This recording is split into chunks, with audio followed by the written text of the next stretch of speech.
नमस्कार मंडळी, स्वागत आहे तुमचं आपलं चॅनल फूड आर्ट ट्रॅव्हल ब्लॉग्समध्ये. आणि मी आहे केतन, हे आहेत माझे फ्रेंड्स. आज आपण चाललो आहोत एका नवीन ट्रॅकवरती. आपले मेन कंटेंट क्रिएटर म्हणजे कीर्ती मॅडम आज नाही आहेत, कारण की फुल बॉईज ट्रिप आहे. आपण पुन्हा निघालेलो आहोत मुळशीच्या दिशेने. पावसाळ्याचे दिवस संपलेले आहेत, थंडीचे दिवस चालू झालेले आहेत, त्यासाठी आपण हे दिवस निवडलेला आहे. आपला पहिला स्टॉप अर्थातच क्विक बाईटला आहे. मुळशी बॅकवॉटरच्या निसर्गाचा आनंद घेत आपण नाश्ता उरकलेला आहे. त्यानंतर आपण निघालेलो आहोत पुढे परत कुंडलिका व्हॅलीच्या दिशेने जाणाऱ्या रस्त्यावरती. आजचं आपलं ठिकाण आहे कैलासगड. हा एक किल्ला आहे जो लेटेस्टमध्येच प्रकाशित आलेला आहे. बऱ्याच लोकांना याबद्दल माहिती नाही आहे, कारण की ह्या किल्ल्याची इतिहासामध्ये नोंद सापडत होती, पण हा किल्ला नक्की कुठे आहे हे खूप लोकांना माहिती नव्हतं. साधारण 10-1 वर्षांपूर्वीच्या किल्ल्याचा शोध लागलेला आहे, तर खूप लोकांमध्ये याबद्दल माहिती नाही आहे. मागच्या 2-3 वर्षापासून हा किल्ला माझ्या आणि माझ्या भावाच्या लिस्टमध्ये होता. आज ह्या ऑल बॉईज ट्रिपच्या नादाने हा किल्ला आपला होत आहे. चला तर मग आपण करूया हा किल्ला कैलासगड. मुळशीचा निसर्ग तर माझा ऑल टाईम फेवरेट आहेच आहे, आणि कैलासगड एकदम मस्त मुळशी बॅकवॉटरमध्ये बसलेला आहे. तुम्ही जर गुगल मॅपवरती लोकेशन टाकलं तर तुम्हाला कैलासगडच्या पायथ्याचं लोकेशन मिळतं, आणि पायथ्याला गाडी पार्क करून किल्ल्याची सुरुवात होते.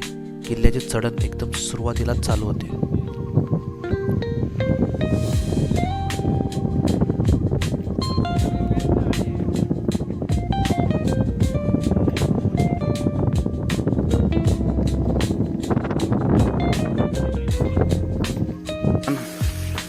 एकदम खतरनाक आहे, घनदाट झाडी आहे, पाय घसरत आहेत. वाटलं ना तर सुरुवातच अशी असेल, पुढे चांगला असेल होपफुली. पावसाळ्याचा संपला आहे आणि मातीमध्ये ओलावा आहे, त्यामुळे पाय घसरत होते.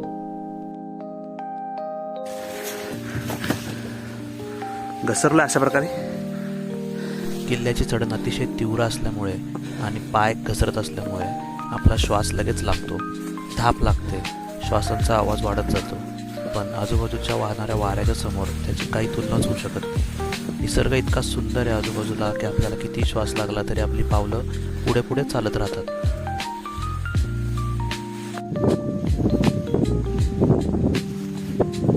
एखाद्या उंच इमारतीवरती जसं आपण चढत जातो आणि आपल्याला प्रत्येक मजल्यावरती वेगवेगळा निसर्ग दिसत जातो, त्याप्रमाणे या किल्ल्यावरती चढताना प्रत्येक 5-5 मिनिटाला निसर्ग बदलत जातो आणि वेगवेगळा व्ह्यू आपल्याला दिसायला लागतो.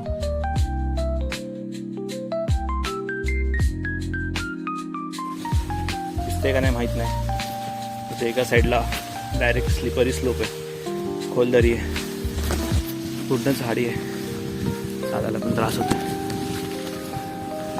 जंगल ट्रेकच आहे, इकडे खाली आहे.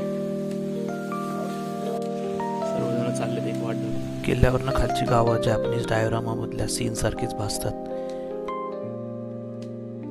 पावसाळ्यानंतर ट्रेक करायला इतकी सुंदर मजा येते, कारण की पाऊस झाल्यानंतर आकाश एकदम क्लिअर दिसतंय. इतकं क्लिअर की दुपारी 12 वाजता पण तुम्हाला चंद्र दिसतो आकाशात.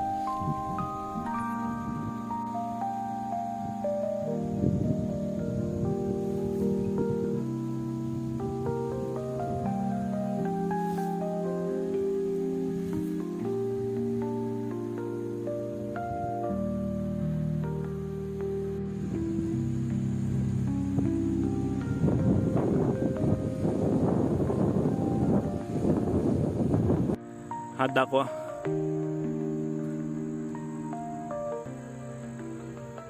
पावसाळ्यानंतरच्या दिवसांचा एकच ड्रॉबॅक म्हणजे ही डोळ्यात येणारी झाडं.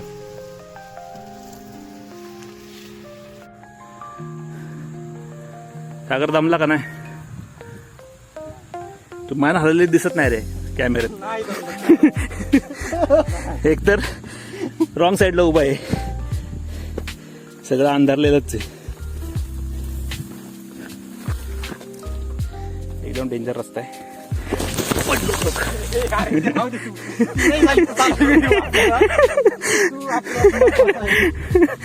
थँक्यू बोलल्याबद्दल.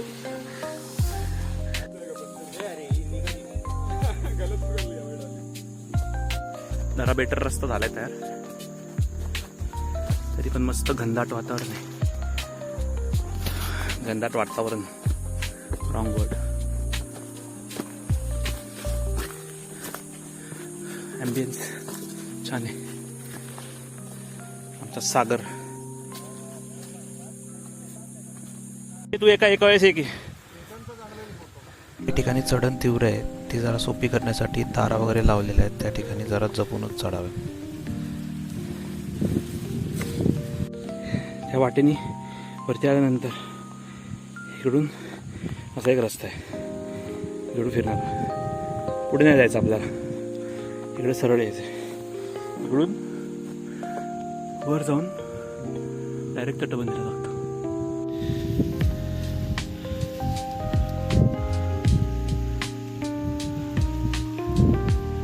सागर आणि हा चंद्र. गडाच्या माथ्यावर पोहोचायला साधारण 1.5 ते 2 तासाचा अवधी गेला. इतकी पायपीट करून तुम्ही इथपर्यंत पोहोचलात तर वरती तुम्हाला दिसणारा नजारा तुमच्या डोळ्याची पारणं नक्कीच फेडेल.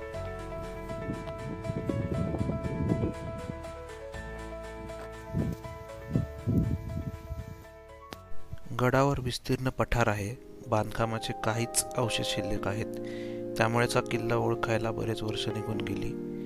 खोदकामात जास्त काही अवशेष सापडलेले नाही आहेत, पण इथे एक राजमहाल म्हणून एक छोटासा जागा सापडते जिथे दगडांचे चिरेबंदी दगडाचा एक छोटासा वाडा किंवा बांधकाम आपल्याला दिसतं. सध्या गवतामध्ये ते पूर्णपणे हरवून गेलेले आहे. पण किल्ल्यावरती एक महत्त्वाचं ठिकाण म्हणजे इथे शंकराचं मंदिर आहे. महादेवाचं दर्शन घेऊन जरा सावलीला थांबलो आणि दुसऱ्या ट्रेकर्स सोबत जरा गप्पा गोष्टी करून वेळ घालवला. इथूनच पुढे एक गुहेकडे असा दिशा दर्शवणारा बोर्ड पाहिला आणि पावलं तिकडे वळाली. पण या उंच वाढलेल्या गवतामुळे गुहा काही सापडलीच नाही.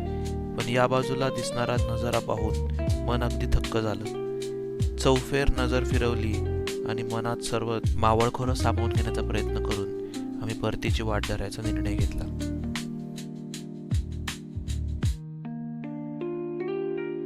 पुण्याच्या जवळ जर का तुम्ही 2-3 तासाच्या अंतरावरती एखादा ट्रेक शोधत असाल तर हा ट्रेक तुमच्यासाठी नक्कीच आहे.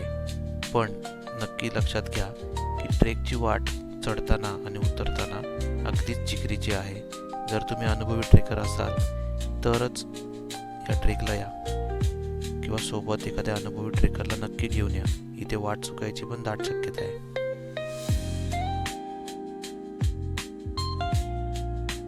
पुढच्या वेळी कोणत्या ट्रेकला जायचं नक्की कमेंट करून सांगा. भेटूया पुढच्या व्हिडिओमध्ये.